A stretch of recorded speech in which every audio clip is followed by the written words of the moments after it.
Hello girls, I hope you're having a great day. I hope you're staying safe at home. So to continue with organic chemistry, today we're going to start with alkyl group. So what is an alkyl group? An alkyl group is obtained by removing one atom of hydrogen from an alkane molecule. So from methane, that is from CH4, if we remove one hydrogen, we get the alkyl group, which is known as methyl. Similarly, if we remove one hydrogen from ethane, we get the alkyl group, which is known as ethyl. So you can see that the alkyl group has one hydrogen less than the alkane molecule. Similarly, if we take one hydrogen away from propane, we get C3H7, which is known as propyl. Similarly, if we take one hydrogen away from butane, we get C4H9, which is known as butyl. Okay, so alkyl group have one unpaired electron, which is indicated by this single line in front of the carbon.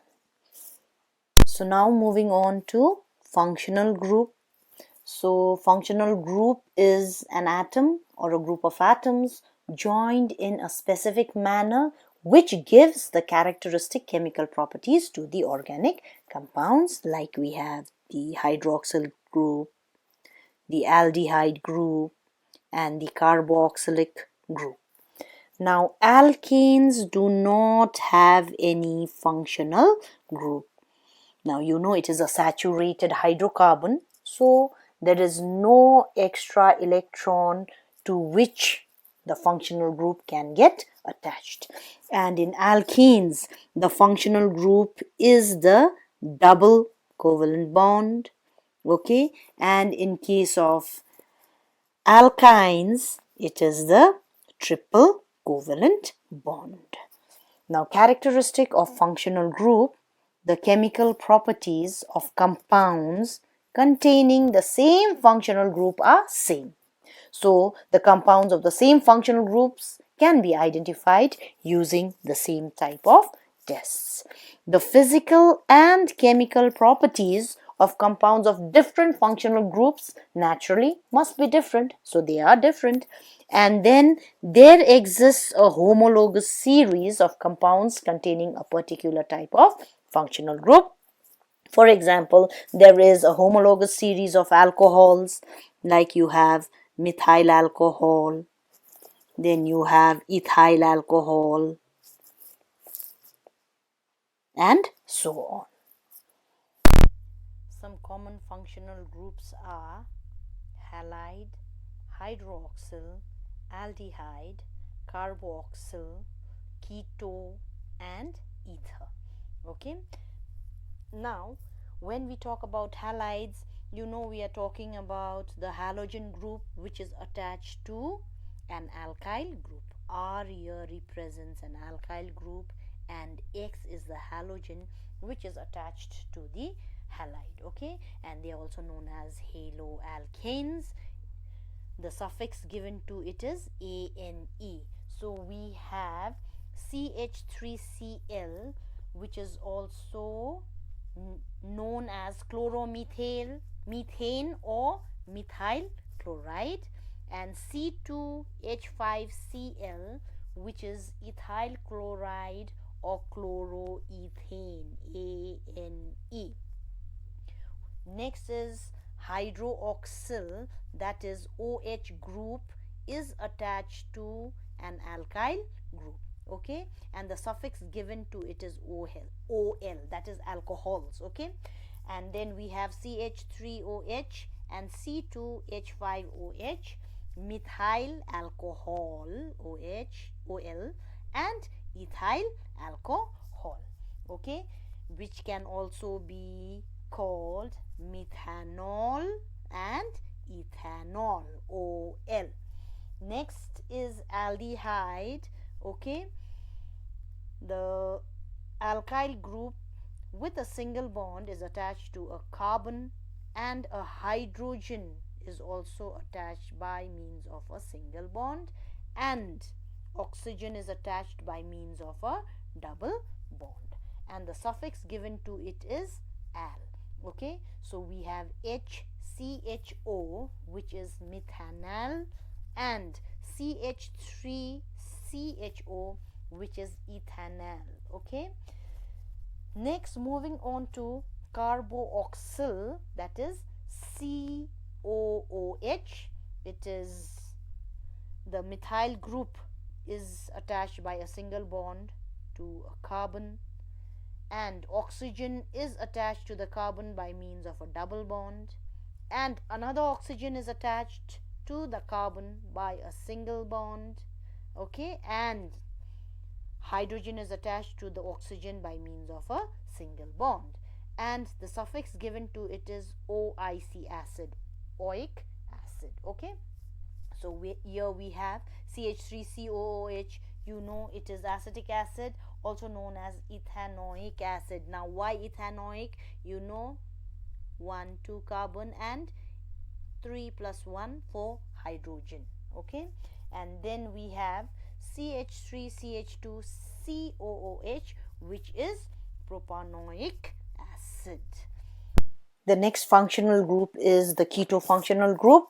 Okay, so the general formula is 2 alkyl groups are attached by means of a single bond to the carbon, and oxygen is attached by means of a double bond. The suffix given to it is ONE. Okay, so we have CH3COCH3, okay, which is, of course, you know, it is acetone, okay, which is also known as propanone, okay, ONE, the suffix. Then next we have C2H5CO C2H5. Now there are two ethyl group, so it is also known as diethyl ketone or pentanone. Moving on to ethers, okay, the general formula is 2 alkyl groups are attached by means of a single bond to oxygen. Okay, so we have CH3O CH3, CH3O C2H5. Okay, so here we have now 2 ethyl groups, so two methyl groups here, so it is dimethyl ether or methoxymethane, because the suffix given to it is OXY, oxy, so methoxymethane, and here we have methoxyethane or ethyl methyl ether. Moving on to the structure of hydrocarbons, remember that hydrocarbons are usually represented by their structural formula.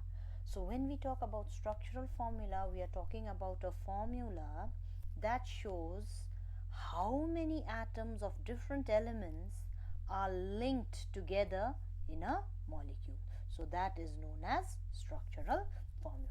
Now, for example, if you take butane, but means it has 4 carbon atoms. So if you take 4 carbon atoms,